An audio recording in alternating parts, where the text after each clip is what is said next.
We're in Matthew chapter 18, and notice in verse 5 it says, "And whoso shall receive one such little child in my name receiveth me. But whoso shall offend one of these little ones, which believe in me, it were better for him that a millstone were hanged about his neck, and that he were drowned in the depth of the sea. Woe unto the world because of offenses! For it must needs be that offenses come, but woe to that man by whom the offense cometh." Right here, a very, very strong passage about offenses, about how bad it is to offend a little one. You'd be better off dying than offending a small child, especially one that believes on Christ. And then Jesus goes on and he makes a statement. He says, "Woe unto the world because of offenses." He's just kind of pronouncing this curse on the world because of offenses. But then he says, "For it must needs be that offenses come." Now, why is he saying this? Because offenses are going to come. And an offense, it's something that gets in your way. It's something that trips you up, something that makes you fall. And we've got to understand, all of us are going to be offended at some point in our life, or we're going to have offenses that are put in front of us. That's the world we live in. All of us need to understand that. But at the same time, it doesn't mean the person who does the offending just gets off scot-free either. Okay? Unfortunately, we live in a world where you are going to be sinned against. That's just life. But let me tell you, when you sin against people, there are going to be consequences. So he goes on and says, "But woe to that man by whom the offense cometh." Now, what we all like to do when we read this is when we think of Psalms 119, 165, and we run to "Great peace have they which love thy law, and nothing shall offend them." And now you're the bad person because you got offended. Because you obviously don't love the God. Because of the fact that you are offended. But here's the thing you got to understand about offenses is that word is used in many different ways. And I preached a message a while back. I think it was called over not being offended by the offensive, I think is what it was called. Something along those lines. And I covered this, but it's not a sin necessarily to say something offended me. Because in Matthew 16, verse 21, it says, "From that time forth began Jesus to show his disciples how that he must go unto Jerusalem and suffer many things of the elders and the chief priests and scribes, and be killed, and to be raised again the third day." Jesus must do these things. He must do this. This is fulfillment of prophecy. He has to do this. But then notice, Peter took him and said unto took him and began to rebuke him. Imagine grabbing Jesus and rebuking him. That's what Peter did. As saying, "Be it far from thee, Lord, this shall not be unto thee." But he turned and said unto Peter, "Get thee behind me, Satan." Now, why is he saying, "Get behind me"? Because he says, "Thou art an offense unto me. For thou savorest not the things that be of God, but the things that be of men." So Jesus told Peter, "You're an offense to me." In other words, Peter was trying to get in the way of what Jesus needed to do. And therefore, he was an offense. Now, while Peter was an offense to Jesus, was Jesus offended by Peter in the sense of, did Jesus not get to the cross? Well, obviously not. Jesus overcame it. Jesus got Peter out of his way. And so understand, there's going to be a lot of things that come your way where people are going to commit offenses against you, and you can let it stop you. And you know what? They sinned against you, and they caused you to sin. But you know what? You still sinned too, didn't you? And you know what you need to do is you need to ask God to help you. And so this message I'm going to preach tonight, though, it's kind of a long introduction with a short message, because I want to talk about overcoming victim blaming. Okay, victim blaming. We're seeing a lot of this today. This is it's really gotten bad. So remember, an offense, it doesn't mean when you are offended, it doesn't mean the offense didn't hurt you. We can be hurt by an offense, but not offended in the sense that it stops us from serving God. As a pastor, I'm going to have people that do me wrong, and it's going to hurt, but as long as it doesn't stop me from doing what I'm supposed to do, then I've not been offended in the sense of being tripped up. You can kind of picture the Christian life like you would a race with hurdles. And we've all, the Olympics is going on right now, and you see people running those hurdles. You could say those hurdles are an offense that's in the way. And as they run, they got to try, what do they got to do? They got to jump over it. And now some Christians are so weak they look like a runner and one of those that just runs up to a hurdle, looks at it and is like, oh, I give up, and then they just turn around and walk around. Hey, at least make an effort, And sometimes people trip and fall and they get hurt and they got to limp off. But, at the end of the day, we've got to train ourselves to get over those things. And so since we know we're running in a race where there's going to be hurdles, where there's going to be offenses, we've got to be ready for these things so we don't get tripped up and we don't get stopped, we don't get injured. We do not want this to happen. But at the same time, it's important too. Right now, I want to talk to you as a potential offender. Okay, let me talk to you first as a potential offender, because guess what? You've all probably offended somebody before. Every one of us in here have probably been the cause of someone else's sin in the past, where we have been the offender. And being an offender is a very serious sin. It's not just a sin, but it's a sin against someone else. It's not something where you just do something, with yourself that's wrong, but no, you actually end up hurting somebody else. And one of the reasons being an offender is so serious is because, our actions, not only are they a sin, but it causes others to sin. Okay? And so, now I'm not talking about things that are not sin that are offensive today, because we live in 2021, everything's offensive today. I mean, everything. I mean, I can't do anything, it seems like I can't preach any sermon without somebody getting offended. And it's just like, and I'm just to the point where it's like, I can't filter the message. I can't sugarcoat everything. If I try to act like, the trendies and be all sweet, I'm going to offend real men. I'm going to offend, real Christians, that want to hear the truth. And so it's like, you can't please everybody. And all those things, just probably offended a group right there. But the thing is, the gospel is an offense to some people. Jesus Christ is the rock of offense. So understand, not every time you offend somebody are you sinning. And we're not going to talk about, offenses that are sins and aren't sins. But if you're doing right and somebody gets offended, I mean, that's not really your problem. That's their problem. But at the same time, we should be aware and take into consideration how our actions might affect others, because we should at least make an attempt to not be offensive. And Romans 14, verse 18 says, For he that in these things serveth Christ is acceptable to God and approved of men. Let us therefore follow after things which make for peace, and things wherewith we may edify another. For meat destroy not the work of God. All things indeed are pure, but it is evil for that man who eateth with offense. It is good neither to eat flesh, nor drink wine, nor anything whereby thy brother stumbleth, or is offended, or is made weak. Hast thou faith? Have it to thyself before God. Happy is he that condemneth not himself in that which he alloweth. So, right here it's talking about how there's things that we can do that aren't necessarily sins, but they can be offensive. So what we should do is think about other people in these situations. We should always, whenever we're doing something, we should ask ourselves, how is this going to affect other people? Could this potentially trip somebody up? Could this potentially offend someone if I do this? And if we can avoid that, let's avoid it, because what we're doing, we're recognizing my actions are capable of causing someone else to sin. Now, again, if somebody else sins, they sinned, they're accountable for their sin, aren't they? But do we really want to contribute to that? I mean, I'd like to do whatever I can do to stop people from sinning. And the problem with many people today is we think about ourselves way more than we do other people. We're so self-centered. Everything is about how it affects me. In 1 Corinthians 8:9, Paul says, But take heed, lest by any means this liberty of yours become a stumbling block to them that are weak. All right, great. You figured out that an idol is nothing, and so you don't mind eating meat sacrificed to it. It doesn't hurt your conscience, but you know what? It hurts the conscience of your weak brother, and you're just going to go do that in front of him, and you're just going to do, and not take into consideration where he came from and how he feels about these things. We ought to be sensitive to that. If we have somebody that comes and that just gets saved and they come from a Jewish or a Muslim background, don't invite them over the first week for a ham sandwich. They might not be there yet.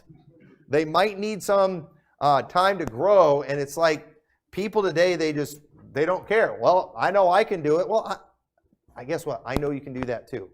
I know you can eat a ham sandwich and be right with God, but don't do it in front of them.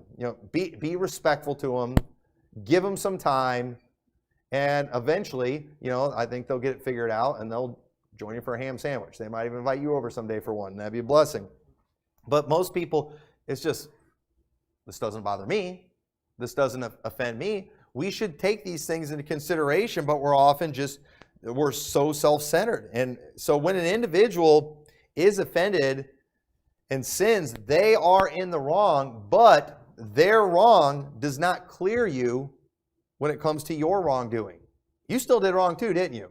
You sinned and you caused them to sin. When we offend someone, there will be consequences that we have to deal with from them that are also sinful on their part. In Proverbs 18:19, it says, a brother offended is harder to be won than a strong city, and their contentions are like the bars of a castle. I mean, right there, we ought to think about that verse for a little bit. A brother offended, harder to be won than a strong city. Okay, so this is a brother. This sounds like somebody that we care about. Sometimes we offend people that we love. So we didn't even mean to, maybe we were careless, but either way, once you offend somebody, it is very hard to win that person back. And not only that, it goes on to say their contentions are like the bars of a castle. You know what that means? They're contending with you now. They're fighting you now, and you guess what? They're wrong in whatever they're doing, but just remember, the reason they're fighting with you right now is because of what you did to them. And often, the offender is the last person to ever take any responsibility in any situation. It's like, wait, we messed up. And I know we're fundamental Baptists and we're as close to perfection as you can get, but at least that's how we act. But guess what? There are a lot of enemies of the IFB out there who are wicked, who are sinning. But you know what got them there? We got them there. We sinned, we offended them, and now we can't win them back. I mean, their contentions are like the bars of a castle. And at some point, maybe what we ought to just do is reflect a little bit and ask where we messed up. And say, maybe we did do something wrong. And, most of the people that we have out there that are our enemies have never been a part of this church. But, it might happen eventually. Okay, right now, thank God, we've been here for 10 years. We don't have anybody that's just out there trying to get us, with the exception of maybe a couple people through YouTube comments and stuff, which, well, we're really hurting from that. But, but either way, one of these days that may happen. It may be, and when that happens, we all will see them as wicked. And we will probably be right. But that doesn't mean we didn't do anything wrong ourselves. That doesn't mean there weren't some things that maybe we could have done better. Sometimes the offense that we commit, it might have been a willful thing where we had some hostility in our hearts. We were angry at them or whatever. But maybe it was an accident too. Sometimes we offend people by accident. I've offended some people by accident before, where I didn't think about what I was doing. I didn't think it through. I didn't realize how it looked, how it came across. But it was like it was too late. They were offended, and can't win them back at this point. And so we're going to have things like that. And what we don't want to do? What we do not want to do when that happens? We don't want to go attacking them. We can just do. We can just be sad. If we apologize and it's just not enough for these people, what we just need to do then is just move on and pray for them. And it's just disgusting. I mean, I've seen some of these situations where, people from a church are just viciously pouncing on someone that used to go to their church. And it's just like, how do you go, and sometimes within a week. It's like, I don't understand how you go from sitting in church with somebody and loving them, to a week later, just pulverizing them publicly on social media. That is a foreign thing to me. That is a foreign thing to me. Even other preachers that I've been friends with, I remember when Garrett Kirchway went down, I was sad about it. I remember the next day, Adam Fannin, I remember he put a video out there making fun of him. He had like his head on a robot body or something like that. And I'm just like, what in the world? Hey, I'm still sad about this. Well, he was evil. But I didn't think that yesterday. And it takes me a little more than 24 hours to just really start hating somebody. And you know what? And I hate to admit it, but sometimes there's people that turn out to be bad, and I still have a hard time hating them. And I'm probably considered a terrible person for that. I'm just a wimp and just want to please everybody and blah, blah, blah, blah. You know what? There's some people I have a tough time disliking, even if I probably should. And you know what I don't feel like doing? Going around publicly hating on those people. I just think that's weird. I think that's and you don't have to do that. You don't have to do it. And frankly, too, if you did, it would embarrass me as a pastor, too. I would be very embarrassed if I saw you all participating in some of the mobs and things I've seen out there. Thank God I never see y'all doing that, but I would be embarrassed as a pastor. It really would be a humiliating thing. I can't imagine pastoring people like that. I think I would get offended and go find a different church somewhere. I'm going to go find some human beings to pastor. I'm tired of pastoring jackals and hyenas. But anyway, so probably offended a few more people right there too. I mean, I'm going to have more contentions out there. But no matter how good of a Christian you try to be, you're going to have situations like this where you mess up, where you hurt someone who is a brother, and damage might be done that you're never able to repair. And so while this is reality and this is life, we still got to understand this is serious. I get it. People need to get over it. I get it. People need to not be so sensitive. That's true. That's a fact. If I sin and somebody else gets hurt and they start sinning, they're going to be worse off than I am. But at the same time, I still did bad. And we've got to recognize that. There's a price tag that comes with that. And it amazes me how some Christians are just never able to admit any wrong in anything. And you would think we would be the first ones ready and willing to do that. You would think the people who preach salvation by faith, zero works, you'd think we'd be the first ones to recognize guilt. But yet at the same time, we're often the last because we're IFB and we go soul winning, therefore everything we do is justified. And it's absolutely ridiculous. But ultimately it is your responsibility as an individual not to be offended. And if you are offended, you will suffer. But that doesn't mean the offender is in the clear too. They need to get these things right. And so the thing that I'm seeing a lot these days is this victim blaming, where someone gets offended because a great wrong was done to them. I mean, they were treated bad. And folks, when I hear these people talk about the IFB and how they were treated bad, I usually believe them. You know why? Because I've had some experiences of my own. Okay, I'm not going to tell my stories again because they're boring, and I don't feel like doing the pity party thing. But at the end of the day, I have always done what I do as an IFB person because I believe in it. Okay? I believe the doctrines. I believe in this way of life. And so whenever I've been done wrong by the IFB, I've never been tempted to just throw out my King James Bible and, start dressing like a homo and, all the things that people seem to immediately do when they get offended. I've not done that. But at the same time, if I wanted to, I could make some good excuses. I could tell some good stories.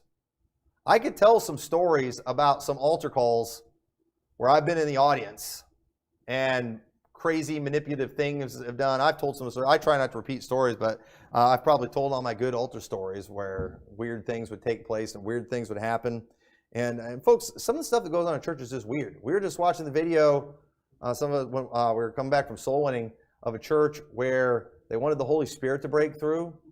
And so they literally had the women march around the auditorium with open Bibles praying. And they just kind of went around the auditorium doing that, and a spirit broke through. and it was bizarre. It was weird. Everybody's screaming and going nuts. It was weird stuff. Folks, if I was, I'm thinking about that too. I'm imagining I'm a newly saved person, and I went to that church. You know what? I'm never going back to a Baptist church again after that. I think it was a Baptist church. It kind of looked like one. It had an Israeli flag directly behind the pulpit, so it was probably a Baptist church, unfortunately. But I'd probably never go back again. Now, if that was me, that would be wrong. it wouldn't be wrong to not go back to that church, but to never go to a Baptist church again, that would be wrong. I'm going to miss out on a lot of great teaching. I'm going to miss out in a fantastic way of life. Why? Because some people offended me by that. And I believe they're going to pay for that, but that person's going to pay too. These things are very serious. And we just, as Baptists, we've got to just start acknowledging sometimes we get out of line. Sometimes we do things that probably hurt people. And this is just kind of narcissism 101. The narcissist, one of the things they're known for, they love to provoke somebody to attack. They will provoke you to attack them, and then when you attack them, they're the victim. I mean, that is a super common thing to do. And that happened recently when Aaron Thompson went after me out of nowhere. Haven't talked to the guy, done anything in months. And then he gets, negative feedback from it. And then all of a sudden he's being attacked. It's like, really? And then people were blaming me for the attack too. It's like, I wasn't doing anything. But, here he is provoking. And you know what? He shouldn't have, because I've been looking into stuff. And it ain't going to be pretty, all right? Because eventually people they hit back. I just have to figure out how to do it without sinning, because I don't want to get in the flesh, okay? But there will be a reckoning, all right? Let's just mark that there, YouTube. It's coming, man. But that's how people do these things, okay? And apparently I got mentioned again today, all right? I haven't got to listen to that yet. I'm sure I'll be blessed by it. And, and yeah, there's going to be some repercussions, and it will be him getting attacked. Listen, that is the way the IFB is. And that is wrong, folks. You cannot do that. We cannot go hurting people, and then when they turn around and do something back, we act like we're the victim. Okay? We were the offender. It was wrong that they got offended and they gave up and they quit doing things. That was wrong. But we still were wrong too, and we've got to own up to these things. We've got to recognize we've done these things wrong. And I'm already seeing people too just going nuts on Leslie Romero. Folks, why wouldn't she be offended? You think about what that woman went through. I don't agree with anything she's from, what she's doing, the direction she's going. I think there's probably going to be a lot of sin that takes place in what she promotes. From all appearances, it does not look like anything good is going to come from what she's doing. But you know what? I have a tough time not looking at that and saying, I wonder what we could have done a little bit different. Because let me just be very honest about that whole situation. When that came out, I just wanted to pretend I never knew Donnie Romero. But what about her and the kids? It's not her fault husband's a scumbag. And that he did all these things. Obviously, she didn't know this stuff was going on because she told on him when she found out. And wasn't that the right thing to do? And folks, that was a horrible situation. Living with an abusive man like that, somebody that's that wicked, and somebody too, who's higher up in the new IFB and all that. And so why wouldn't she associate all that time living with him with the new IFB? It's not fair. It's not. Nobody in the new IFB teaches you to choke your wife and steal money from the church and see hookers and all. Nobody does that. But folks, we've got to understand she's going to have some negative feelings, and you know what we should be doing? We should be praying for her. We should be shedding tears for her. And honestly, I don't even know. I don't really know what we could have done different. I know doing nothing, probably wasn't the best thing to do, but I can't help but look at that situation with her and think, you know what? We probably participated in offending her. And now she's going down a path that I don't think will bring her any happiness.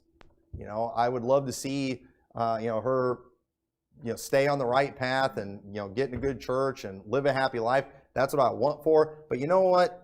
To just viciously go after somebody like that who's been greatly offended, that's very off-putting to me. I think it's pretty repulsive. And I would just rather ignore what's going on. That's what I would rather do. And if she were to hear this, I would just say to her, I'm sorry we didn't do anything to help. And I'll tell you why. It's because I just didn't know what to do. I really didn't know what to do in that situation. I think most of it was just embarrassment because of Donnie Romero and any connection to him. But those are hard situations too, folks. And everybody needs to show a lot of grace with everything that went down there on both sides. That was a tough situation to handle. I don't know. I can't stand up here today and tell you everything that should have been done in that situation. But you know what I want to do? I'd like to give some grace to people. I'd like to give grace to the pastors that stepped in and handled the situation. I'd like to give some grace to her. I think, I don't want to give much grace to Donnie Romero, but I don't know. I think in this situation, I'm going to just not attack because I think wrong's been done on our end. And I definitely think wrong's been done in the way people have attacked her, just going after the motivation for why she's doing these things. I'll tell you why she's doing these things, because she's offended. She got offended, and it's serious. We should take this serious and really just shed a tear over what's going on there. And so, but all of this really is kind of, introduction. And I don't really want to preach at the offenders tonight. That's kind of what I've been doing, trying to make you feel bad in areas where you've probably offended, you've probably messed up. But the fact is, offenses are going to come. Woe unto that person that brings the offense. You know what? You know what might happen as a result of our participation in that offense? She's probably going to lump us in as a cult and talk bad about us. My wife was on a show with her, so it'll be real easy to show the close connection, everything there, and say all kinds of bad things about us, and everybody will believe it. And, and if that happens, well, we didn't really do much to help when that went down, so I guess we're just going to have to listen to this. And probably just leave it at that. That's probably all we're going to do. But I'm not really interested in defending myself to all the internet world all the time. But, I will to people here if there's ever anything. But I don't know. I hope not. I don't think we were ever mean to her or anything like that. But my message really is to the offended. Because you know what? It's not just people like her. I'm seeing this a lot. This is something that's just been bothering me.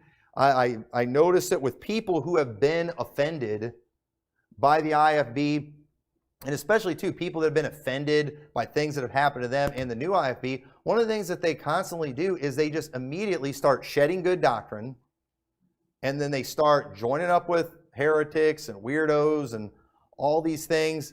And, and then our side that offended them, we turn around and we pulverize them because, look, that proves they're wicked. No, it proves they got offended. Yeah, and yes, they're sinning. But you know what? Can we acknowledge what we did wrong first? Can we acknowledge where we messed up first? Okay, I know, folks, I know this isn't comfortable truth right here, but this is just truth. This is the way it is. Nobody does this. This is something we need to actually look at. And so my message to the offended today is, number one, just understand God is going to get the offender. God is going to deal with the offender. Matthew 18:7, woe unto the world because of offenses. Sounds like Jesus doesn't like offenses very much. For it must needs be that offenses come, but woe to that man by whom the offense cometh. You don't want to be that guy. And let me tell you, if you've been offended, or if you ever get offended, just understand, God is going to deal with whoever offended you. God sees what is being done to His children. You better believe He notices it. You better believe He's keeping track of it. And you better believe He's going to deal with it. It's going to happen. He is going to deal with it. Now, listen, you can pray to God about it. He's not going to answer this prayer like He did the one we're talking about this morning. These kind of prayers are the ones you typically have to wait on the Lord for. These are the ones that we typically have to rest in Him and wait patiently for Him and just trust Him. That's just the way it goes. I want God to take care of my enemies yesterday. But unfortunately, God doesn't do it that way. But I can promise you, He will do it. Exodus chapter 22, verse 21 says, Thou shalt neither vex a stranger, nor oppress him, for ye were strangers in the land of Egypt. Ye shall not afflict any widow or fatherless child. If thou afflict them in any wise, and they cry at all unto me, I will surely hear their cry, and my wrath shall wax hot, and I will kill you with the sword, and your wives shall be widows, and your children fatherless. And those who have been offended, please cry out to the Lord. It says in here, if they cry unto me. God's not necessarily going to bring the hammer down on that offender unless the people who are offended cry unto him. You do not understand the power that you have if you are the offended. Well, the power you have to cry to the Lord, and what is going to happen to those people as a result. This is a very strong promise here, but here's the sad part. Most people today, when they get offended, especially when they get offended by the IFB, you know what they do? They go down these dark paths of atheism, or the recovering fundamentalists, or whatever, things like that, and they just walk away from the God who could avenge them. God could avenge you. You were wronged. That was wrong what was done to you. You've been hurt. You've been offended. Did you cry out to God, or did you walk away from God? You got to cry out to God.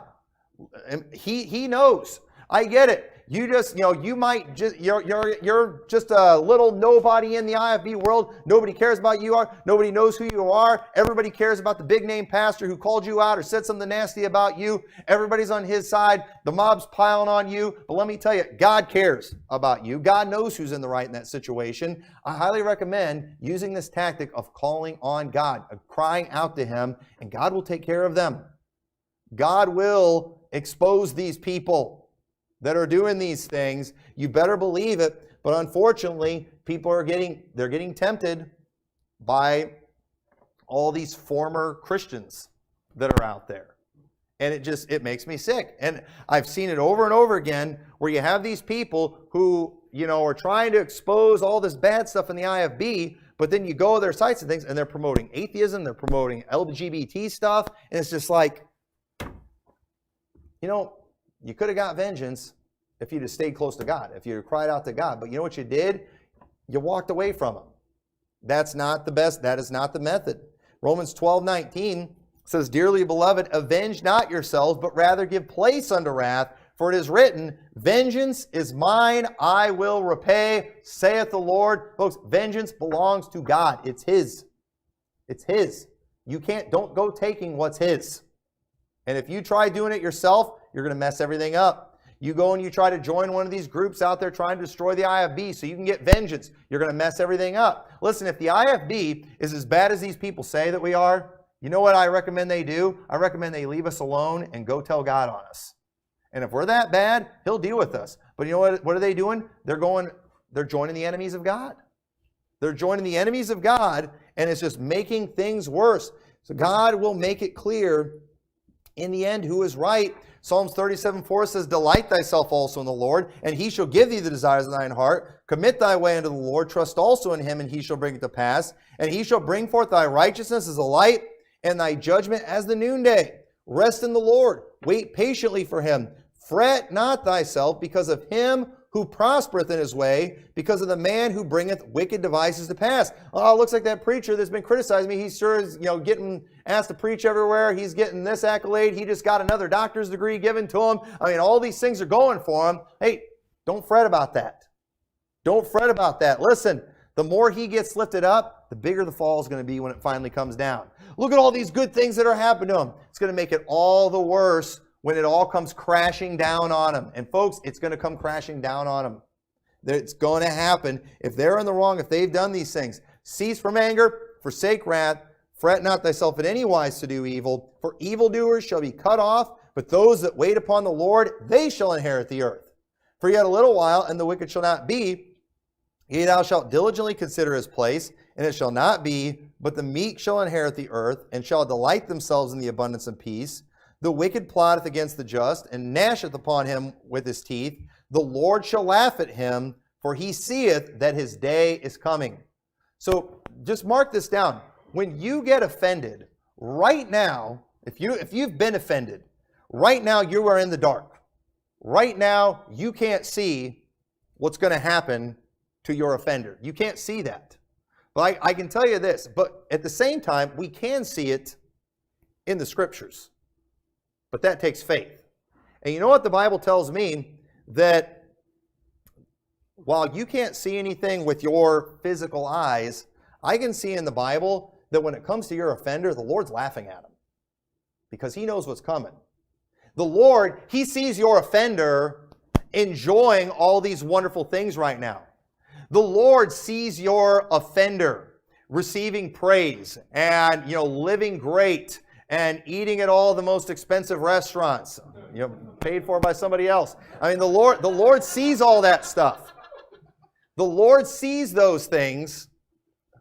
Y'all are making me laugh. All right. The Lord sees those things. Now, you and I, we see that. We think, this isn't right. This isn't fair. Something needs to happen. And Lord, please use me.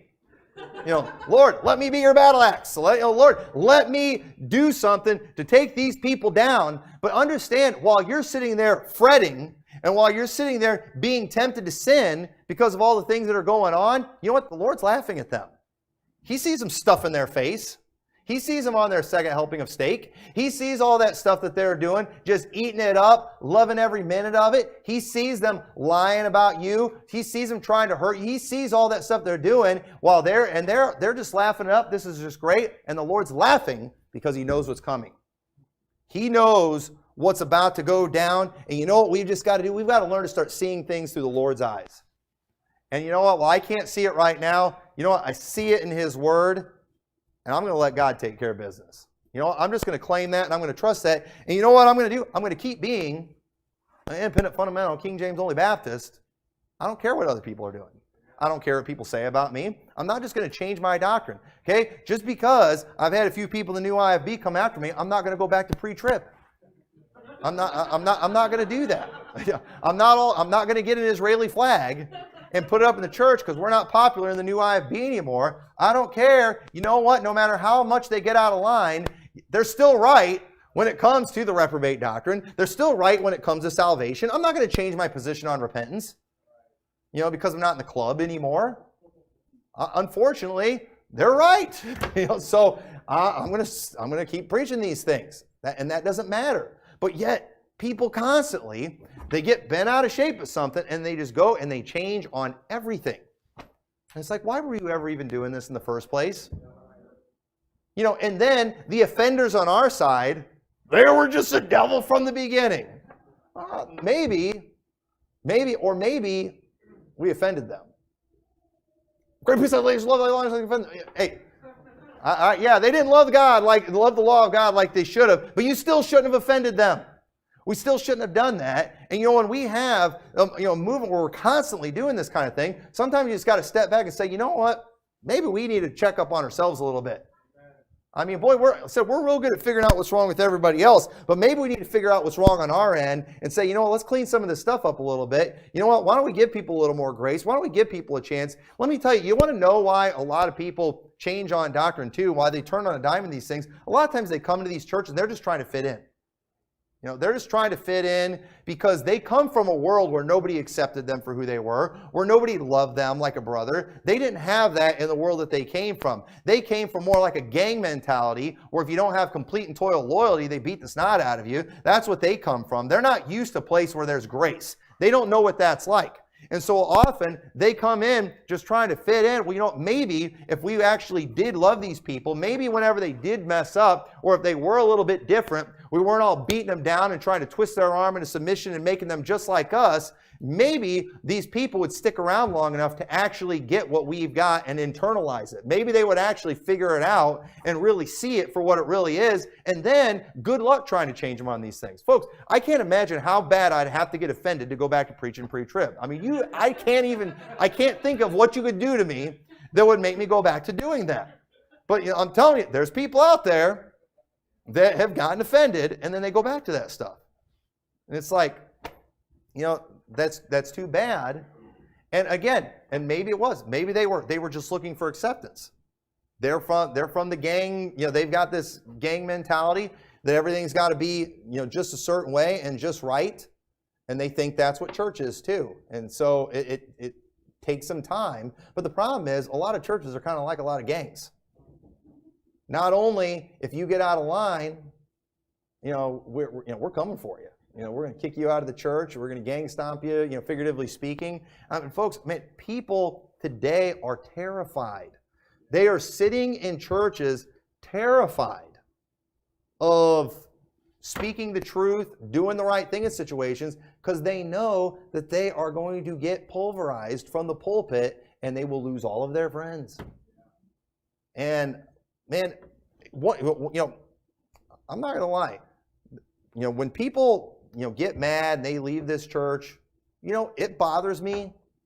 And I'm disappointed. And you often, I'm just laying it all out. Sometimes as a pastor, you wonder, man, I hope they're not talking to other people in the church and trying to get other people in the church against me, all that kind of stuff. And, and you get tempted as a pastor to just want to get up and, all right, let me tell everybody everything about this person, in case they're out there trying to talk to you and trying to sway you and some, you get tempted to do that. But you want to know one of the biggest things that stops me from doing that is I don't want other people in this church to be terrified of leaving. I don't want people here out of fear. I don't want that. And so sometimes I have to force myself to just be very silent and gracious when I don't want to be, because this is not a prison. This is, you can get in and get out as easy as you want to, and hopefully not fear repercussions, but it's not like that in a lot of churches. And I think that's a shame. I don't ever want it to be that way. So the next thing you need to do as the offender, just remember, first, God's going to get the offender, but then two, you need to forget the offender. You just need to forget him. It says well, I'm not going to take time to read all of it. We're running out of time. In Revelation 8, remember when the Lord goes to the throne in heaven, and it talks about the vials that had the incense where there was the prayers of the saints. And right before Jesus starts pouring his wrath out on the world, what does he do? He pours out those prayers of the saints. What's he doing? He's getting ready to execute vengeance because of all that's been done to him. Those prayers that you've been praying, they're being stored up in a bottle in heaven. It's like, well, I don't want to wait till the wrath of God comes. I want to happen now. Hey, the longer it waits, I think probably the better it's going to be. I've got some prayers that are bottled up there in heaven. I wish the Lord would, pour out some of those a little early myself. But you know what? He knows what he's doing. When he does it, it's going to be good. And here's the best part. We'll be up in heaven watching it. And it's like, did you see that person that got torched right there? That was from my prayer right there. I mean, well, you see that city? I prayed for that one. That was mine right there that got that done. I don't know if it's going to work that way. I hope it's something like that. But either way, it's close. We see in Revelation 18:5, it says, "For her sins have reached unto heaven, and God hath remembered her iniquities." That's a terrifying thought. God remembering her iniquities. "Reward her even as she rewarded you, and double unto her, double according to her works, in the cup which she hath filled to her double." Sounds like God's in the business of making things right. Sounds like God's in the business of getting vengeance. It's just, we got to remember, it belongs to him. So you know what you need to do? You need to go pray your prayer to God, and then you need to forget. Forget your offender. Don't make it your mission in life to just destroy them and to take them down. You will ruin your life. If you do that, you've got to forget it. You've got to move on. And the thing we need to understand is God does not want you sitting around keeping score on these things. That's not going to work. You don't. Whenever you pray to God about these things, don't sit around keeping score, waiting to see what happens. No, just trust him with it. He's got it. He's got this taken care of. Okay, you sitting around saying you're trusting God while twiddling your thumbs and watching everything, that's not you waiting on the Lord. No, you forget it. You need to forget it. And you know what? God might just wait until you have forgot it before he does anything. And some of y'all are so desperate for vengeance, you're going to go take an amnesia pill, right now, because that's how bad. And you know what? Too bad there aren't some amnesia pills, because there are some things we need to forget. And we can't, but you've got to do it. God is not pleased when we take pleasure in the judgment of others. He says in Proverbs 24:17, "Rejoice not when thine enemy falleth, and let not thine heart be glad when he stumbleth, lest the Lord see it, and it displease him, and he turn away his wrath from him. Fret not thyself because of evil men, neither be thou envious at the wicked, for there shall be no reward to the evil man. The candle of the wicked shall be put out." And I've seen this too, where you've got people who, they've been offended, and then later you see their offender suffering, or maybe even not even suffering, maybe just getting attacked. And they're like on every YouTube video cheering it on. It's like, are you trying to stop the Lord from punishing this individual? Hey, shut up, all right? This person's a bad guy. They need to get it. And you're out there rejoicing at every little thing that happens to them. You know, that's not going to work.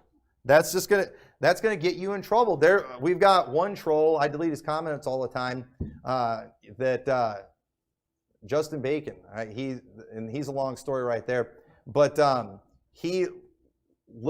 mentioned him in a sermon when I was preaching at All Scripture. And then, like, right after that, it was when Aaron Thompson preached against me. And then he, like, sent me these messages talking about how this was God's judgment on me. And, like, he was just, like, rejoicing in how quickly God answered his prayers and how much. And I remember thinking, this is God's judgment? I was like, this was a blessing. Now nobody thinks I'm associated. So I was like, and I didn't even have to do or say anything. And I got a really good laugh when I saw that. But here's the thing. If I was being judged by God in that situation, that just would have helped stop it. If God would have seen him, razzing me while I'm being judged, according to the Bible, God's going to turn away his judgment. So, I hope if God ever does judge me, I hope Justin Bacon's watching every bit of it, and I hope he gives me all kinds of grief. And I really hope he does. In fact, if I'm ever getting judged, I'm going to call him up and be like, hey, I'm being judged right now. I'm suffering. What do you have to say about it? That's my plan. I've got that ready to go. It's going to be good, and then it'll get me out of trouble real quick.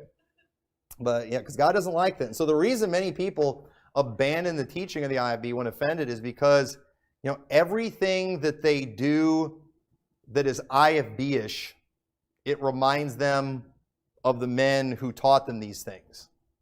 And so it's like they want to just distance themselves from them. And you know what? That just shows it was never really about Christ for you.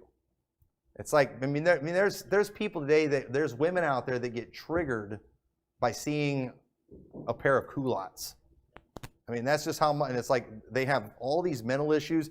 And it's amazing how many of these people too, these former IFBers that are always talking about their therapists and all their medications and things that they're on. It's like, hey, to me, part of recovery means I don't need shrinks and medication and all these things. So it's like when you actually figure out this new way that doesn't involve therapists and drugs, let me know. Because right now, I don't have either of those things, and I'm doing just fine mentally. I'm sleeping just fine. So I don't think what you're doing is working. But at the same time, I totally understand why many have turned away from the IFB. But I just want to say, no matter what anybody in the IFB has done, the IFB is still right on the King James only issue. Now, not all of them are right exactly on how they teach it, but they're right.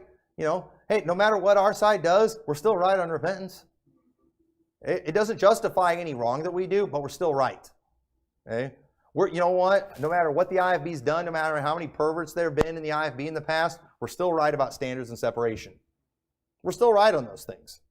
And so if you're willing to abandon all of those things just because of what someone did to you in the IFB, you just need to be honest enough to admit that you were never really a God follower, but a man follower. And that's why everything you're doing now looks just like the world. Because you found a new group. That's all there is to it. You found a new group. And you'll never, so you can claim to be a follower of God now, which is what everyone does, that looks just like the world, acts just like the world. But you'll never convince me of that when you walk away from clear scriptural truth only to embrace all the popular lies of the world. I'm not going to be convinced by that. So, these are some hard truths here. But you know what, folks? I'm just going to tell you right now, it gets ugly sometimes in the Christian life. It gets ugly sometimes in the IFB, and you better believe you're going to get offended at some point, and you can't let it destroy you. And you know what? Those of you that are here, let's try not to be offensive. Let's try not to offend people. Let's try not to mess each other up. And if we do mess up, and we will mess up, you know what? Instead of waiting for them to sin as a result of the offense so we can justify what we did, how about we apologize? How about we, get things right? And then maybe the sin will stop. Maybe they will not continue these things. But at some point, we just need to take some responsibility. not all of our enemies are just because the devil's just trying to stop all the great things we're doing. No, some of them we asked for it. And I want to avoid as much of that as I possibly can. So with that, let's pray. Dear Lord, I pray, Lord, this message hit home, Lord, and I pray that we will apply these things in our life. I pray you'll help us to work on these things, help us to acknowledge areas where we've messed up. And Lord, if there's someone here that have been offended and they've been hurt in the past, I pray that they'll remember these things and just they'll leave these things to you. Just forget their offender, and that and just to know that you are going to deal with these things. And I pray you'll help us all take comfort in that. In your name we pray. Amen.